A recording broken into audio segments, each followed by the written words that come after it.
Is A to Z with Mark Zinno, part of Locked On Sports Atlanta, and it starts now.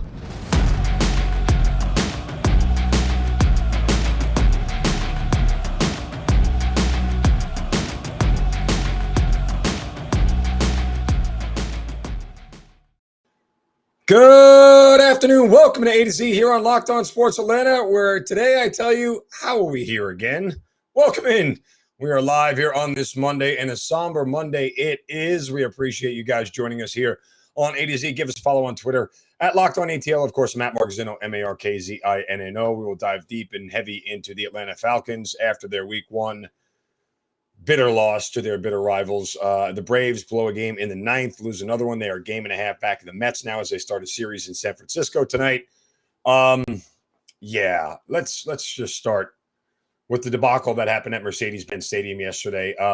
The Falcons blow a 16-point lead in the fourth quarter, lose to the Saints 27-26, and it couldn't have gone much worse. Let me rephrase that. It couldn't have gone much better for three quarters and much worse for one quarter. And that is essentially the existence of the Atlanta Falcons and this entire fan base. So I feel bad for you guys, and I get it, and I understand, but it is not a fun way to begin your season. Let me start out by looking at the positives. Let me start out by looking at the things that I thought, really deserve some credit. The 201 rushing yards really deserve some credit. The way that they schemed Marcus Mariota and the offense, I thought was really good. I think that they were smart and judicious about where they spread the ball around. 7 targets to Kyle Pitts, even though he only had 2 receptions, seems to be a good number for me. Drake London had as many targets. He caught 5 balls. That was another bright spot. Drake London, 5 catches for 74 yards. I think when you look at this overall, there is a certain amount of consistency that we saw from the offense that I didn't know we were going to see. And I think it was really, smart that Marcus Mariota doesn't throw an interception. He does fumble, but that's a different conversation. We'll get to that in a moment. And you played really well. You had 4 sacks on defense. Who would have predicted a 4-sack game from the Falcons at any point in time this year? If I would have said yes or no to a 4-sack game, you would have said no. They get it in week 1. I am very much a guy who has looked at this team objectively from the start of the season and said there are some things that I think they're going to do better. I think they're going to surprise some people. I did tell you the Falcons were going to cover the 5.5, and they did. I just didn't think it was going to be in this manner. All that said, what we focus on more than anything is the collapse in the fourth quarter. And how can you not? Because that sort of stuff is inexcusable. And I have to, where's my sheet here? I got to get the numbers, but this is kind of the way things break down. They gave up a total in the game, and you just have to process this as far as the game is concerned. But in the game total, they gave up 380 yards. Which is not bad. 385 yards, which is not terrible. It's not great, but it's not terrible. 280 of those came in the second half. 213 of them came in the final quarter. And that, in and of itself, is unacceptable. I need you guys to process this because this is something I'm wrapping my head around. As I just said, the Falcons gave up 213 yards and 17 points in the fourth quarter. They possessed the ball for 9 minutes and 35 seconds of that fourth quarter. That's a tough one to explain. That's a tough one to justify. It is a tough one for us to wrap your head around. You just don't see that sort of stat line happen often, and it needs to be explained. And I will go back to one of the people here who needs to explain it in just a moment. First, a word from our friends at BetOnline.net, the fastest and easiest way to check in on all your betting needs. Find your favorite sports events at the number one online source for odds, lines, and games. Still got a Monday Night Football game tonight. Go to betonline.net. You see the Broncos laying 6.5 points, total of around 44.5. Those are pretty solid numbers here, like the Broncos tonight. But you can find reviews of that game and news on every other league, including the NFL, Major League Baseball, the NBA, NHL, combat sports, esports, and even golf. BetOnline continues to be the top online resource for all your sports wagering information, from live in-game betting, scores, and podcasts. They've got you covered, and live in-game betting is a great way to sort of baptize yourself by fire just by watching a game and understanding what's going on. So you can check that out at BetOnline. You head there today, betonline.net, or use your mobile device to learn more about the action happening today. BetOnline, where the game starts. Where the game started for the Falcons was in the fourth quarter, and that's where it ended, because everything that they did for the first three quarters sort of went by the wayside and evaporated in the fourth quarter. I mean, look, the Saints had 3 drives in the fourth quarter. Here's how they went. 4 plays, 75 yards in a minute 29. 8 plays, and by the way, that was a touchdown. 8 plays, 81 yards in 3:38. That was also a touchdown. And then 5 plays, 57 yards in 19 seconds, in 29 seconds rather, and a field goal. For some reason, and Dean Pease is not the only coach guilty of this. I wish he was, but he's not. For some reason, there is a sense of going to this prevent defense where they sit back and they wait for, they wait for the other team to sort of slowly, methodically get down the field. But nonetheless, this is just inexcusable. Like, you can't, and your best corner, AJ Terrell, got picked on nonstop by Mike Thomas. That was bad. I mean, it's crazy that in that moment, Jameis Winston, of all people, decided to go up against one of the top corners in the league and go to probably his top receiver on the team, and did it repeatedly without hesitation. And Mike Thomas caught every single ball thrown his way. Crazy. Absolutely crazy. Like, I can't wrap my head around how all that came to pass and the way things ended up going. Like, it was really, really tough for me to understand how things worked out that way. And I'm just kind of going through the play chart here in the fourth quarter. And I mean, I see when it's the Saints ball here, he goes to, on the first drive, he goes to Thomas in the end zone, scores a touchdown. On the next drive, where did it go here? Let me see, 2 more passes to Thomas, and Jarvis Landry was open a lot yesterday too. He was also big on that final drive.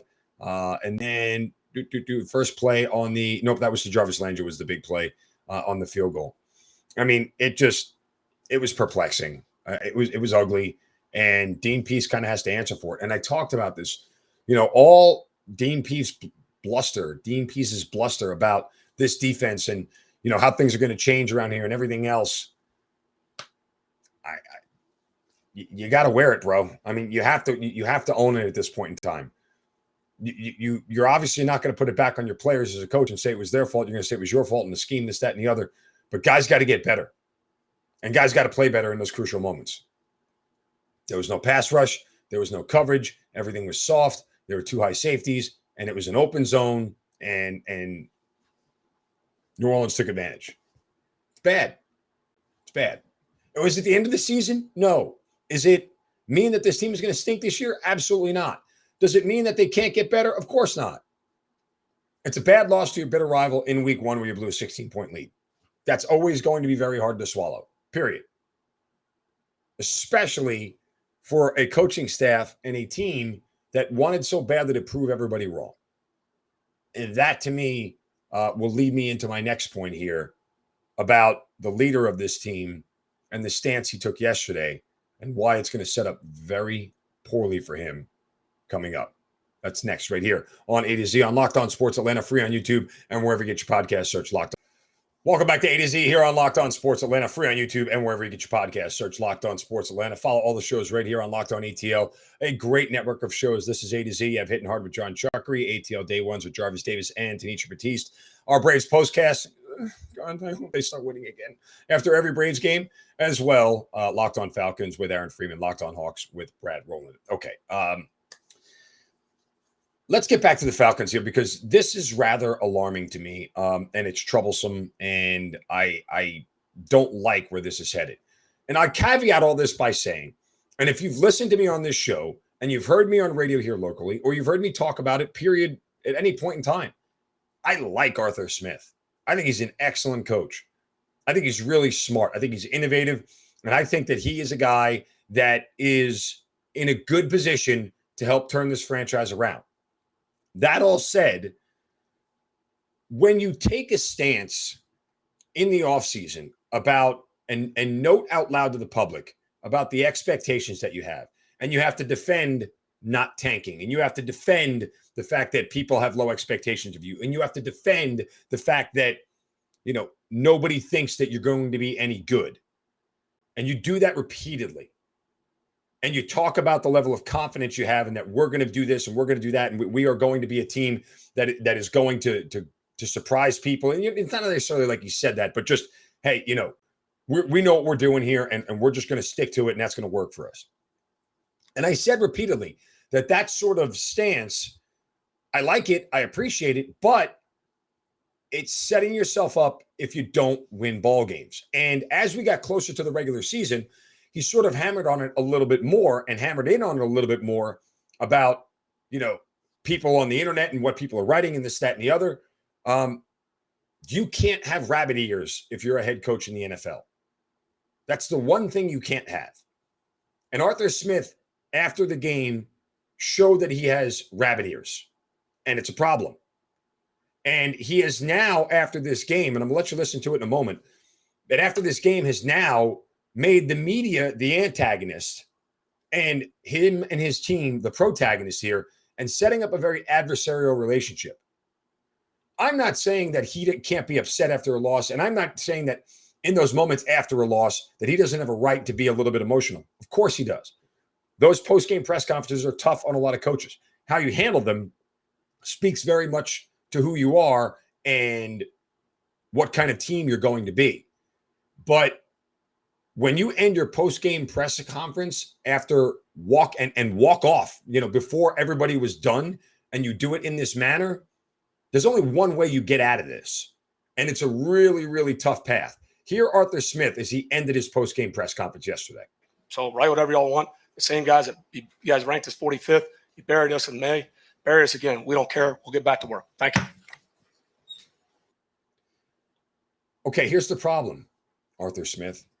You need to explain to me and everybody else, what does a ranking in May and, quote, burying this team and ranking you 45th and having no expectations and writing bad things about this team have to do with the fact that you gave up 213 yards and 17 points and blew a 16-point lead in the fourth quarter of a football game?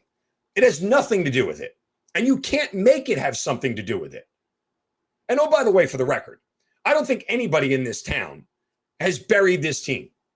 I don't think anybody in this town has written this team off. In fact, I think most people in this town, most of the media in this town, have been rather objective and leaning positive towards what this team is.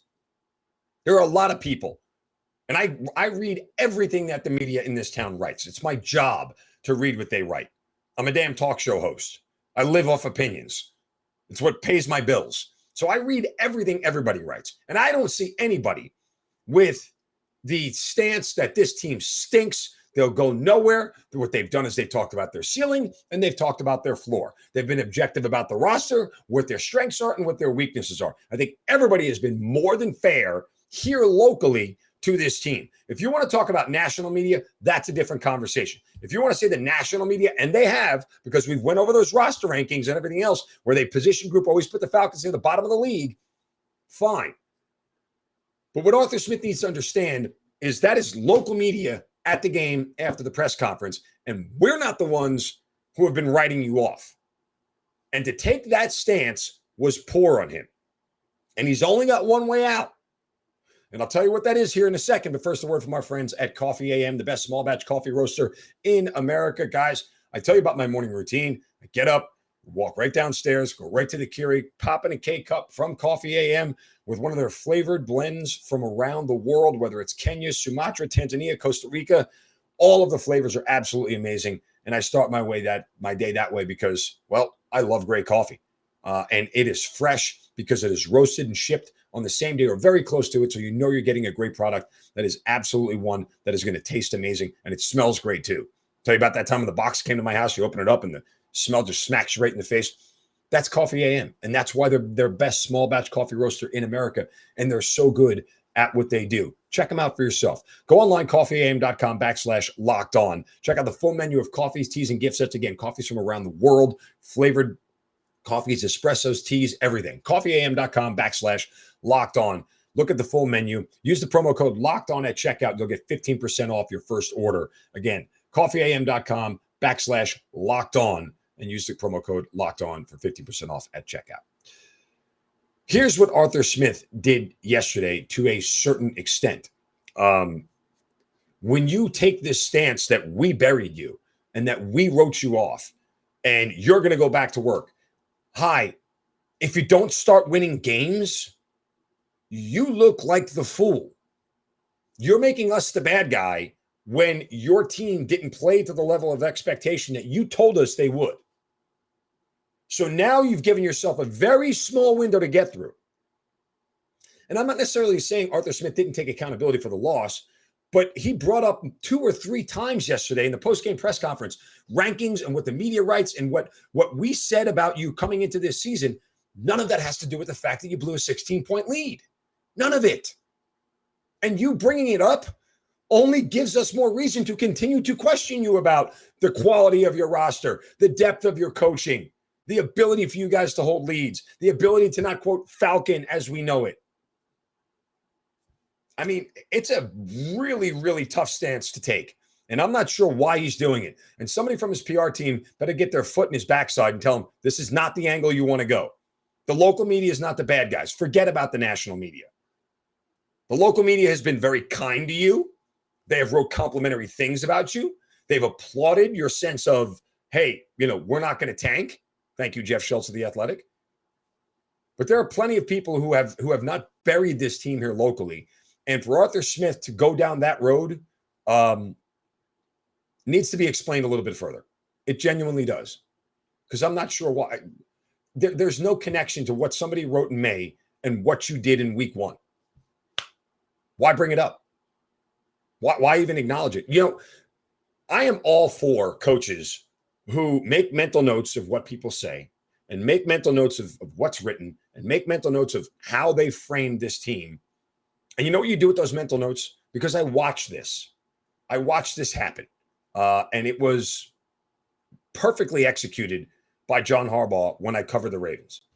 He took every mental note that somebody wrote about the Ravens not being able to get over the hump, not being able to beat the Patriots, not being able to beat the Steelers, right? And not being as good as they are and kept falling short for his first 4 years. And you know when he waited to bring it out? After he won a Super Bowl. You know when he waited to bring it out?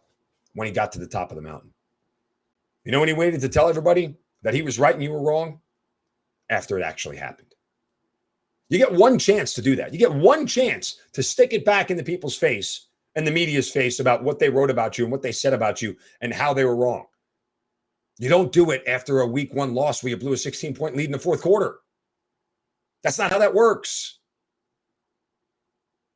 You don't get to tell your ex that you're better off without her after the next girl you date dumps you. It doesn't work that way. You have to get into another successful relationship. Because that's essentially what just happened yesterday. It's a really, really strange stance and a really tough pivot for me to wrap my arms around. Again, and I say all this and I caveat it with, I like Arthur Smith. I think he is really, really, really good at what he does. But the way he handled the media is pretty much a swing and a miss yesterday. And it's got to get better fast. Got to get better by winning games, but he also has to be better about how he handles losses. Speaking of swinging and missing, Braves. Anybody starting to feel the pressure with 2 weeks left? We'll discuss it next right here. A to Z, Locked On Sports Atlanta, free on YouTube. Final segment of A to Z here on Locked On Sports Atlanta, free on YouTube and wherever you get your podcasts. Search Locked On Sports Atlanta. We'll get to the Braves here and some other NFL reaction from week one in just a moment. But now time for Shovel of Wisdom. Brace yourselves, because it's time for the Shovel of Wisdom.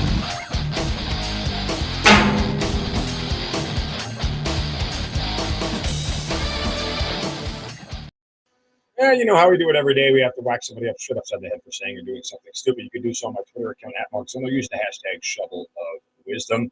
And today my shovel goes to an Arizona man named J. Albert Stevens. You know, everybody who's a fan of true crime podcasts, we listen to them because we are anticipating the ending.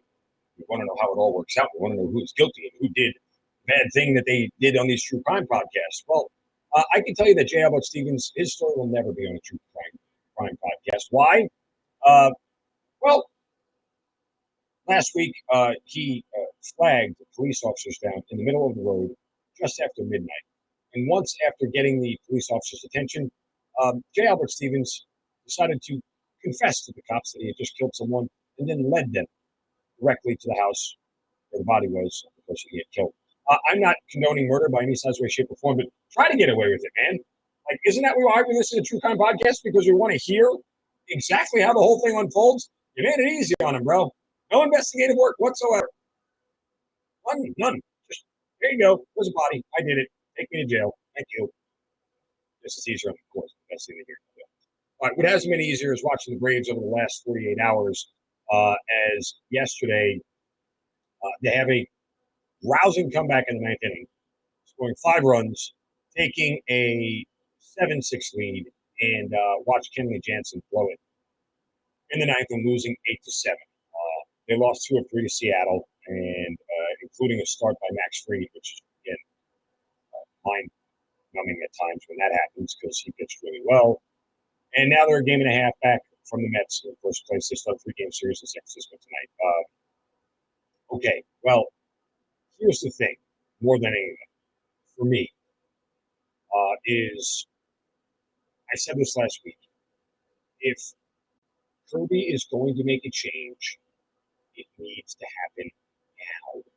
You're not going to do it with a week left in the season. If you want to move off of Jansen as the closer, do it now. You cannot wait. Like this series, first opportunity, you skip Jansen and you give the ball to Iglesias. That simple. You absolutely cannot continue to go down this road and make a change just as the postseason gets it. You're playing essentially postseason games right now. You're in a pennant race to win the division. Losing the division and getting the top wild card gets you a definitively harder path back to the World Series than anybody has ever had, because it's the first year of this new playoff format. And you 100% need to figure out who your closer is going to be. We all know Kirk. We all know Kirby. We all know one coach. We all know Snitker is loyal to a fault, and it is his downfall in certain cases, but it's also something pretty well in others. All that said, you know, if you're going to make a switch, do it. If you're not, be willing to accept the consequences if a save is blown in the postseason. Believe it or not, I think the latter is the road that Brian Snitker goes down.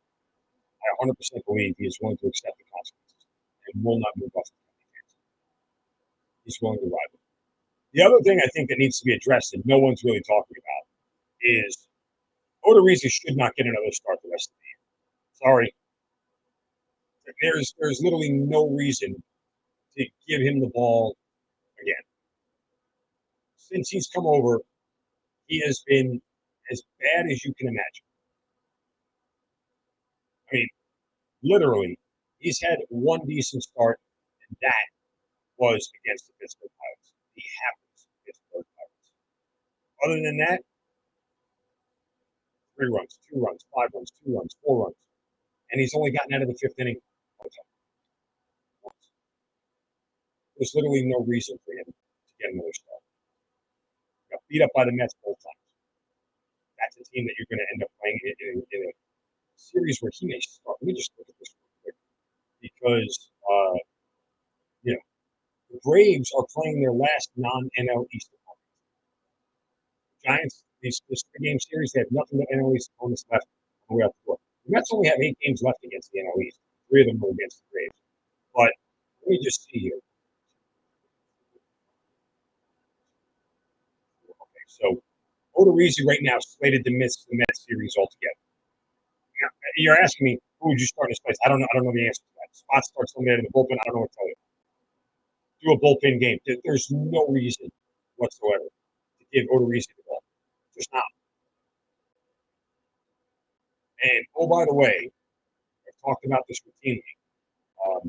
Talk about stoppers and guys who you need to have big games. Kyle Wright needs to have a huge game. After the 2 losses that they just took, 100%. This is one where he's got to come out and pitch his tail off and go out there and really be a stopper for this team. Because losing again tonight, while the Mets are taking on the Cubs,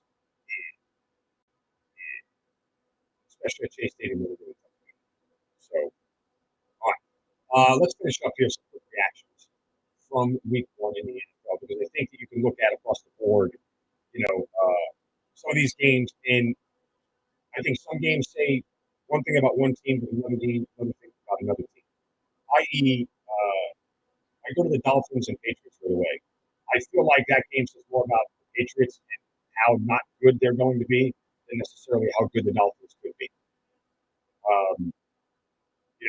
The Vikings dismantling the Packers, I think, says more about how good the Vikings really can be, not so much that the Packers are going to be bad. The Texans tying the Colts says more to me that the Texans are underrated than necessarily the Colts are strong. I think there was a lot of that in week 1 that we saw across the board.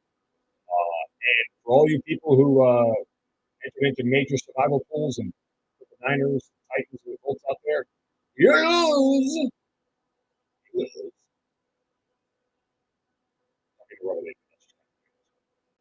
So there are a lot of, again, I think the Giants beating the Titans says more about the Titans maybe having some growing pains to deal with than necessarily the Giants being a good team.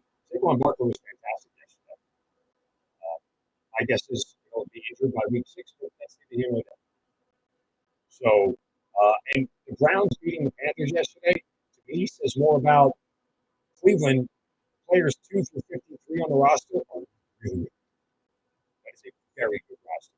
As long as Jacoby Brissett doesn't turn the football over, they can do it. That's how good that roster is. Chiefs dismantling the Cardinals, beat the crap out of them. Cardinals are going to struggle. Chiefs are going to be really good, but it says more about, hey, if you're a Cardinals fan, this is going to be that. All right, that'll do it for us today. Back tomorrow. Hopefully, we'll all come down to the Falcons loss. You can follow on Twitter at if you have your thoughts on the Falcons game, Falcons loss, week 2, and the LA ranks. I want you guys to have a wonderful Monday. You guys have